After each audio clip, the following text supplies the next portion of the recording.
Ukraine और रूस के बीच का विवाद लगातार गहराता ही जा रहा है। 100 दिन से ज्यादा जंग लड़ने के बाद भी अब तक दोनों देशों के बीच का विवाद सुलझा नहीं है कि एक बार फिर चिंगारी को हवा लग गई है।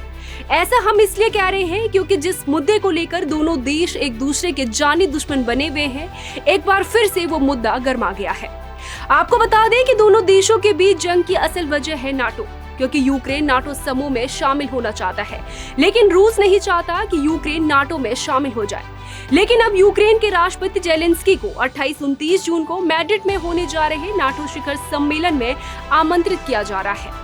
नाटो एक अंतर्राष्ट्रीय संगठन है। ये संगठन 1949 में 28 यूरोपीय देशों और 2 उत्तरी अमेरिकी देशों के बीच बनाया गया है। नाटो का हेडक्वार्टर्स ब्रुसेल्स, बेल्जियम में स्थित है।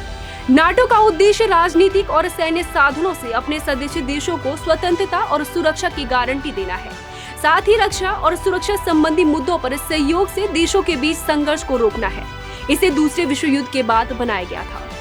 नाटो में किसी देश के शामिल होने का मतलब है कि उस देश पर कोई आसानी से न तो कब्जा कर सकता है और न ही आक्रमण कर सकता है।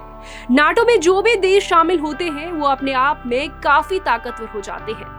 ऐसे में रूस ये नहीं चाहता कि यूक्रेन भी नाटो में शामिल हो जाए, लेकिन अब जेलेंस्की को 28-29 जून को मैड्रिड में नाटो शिखर सम्मेलन में आमंत्रित किया जाएगा।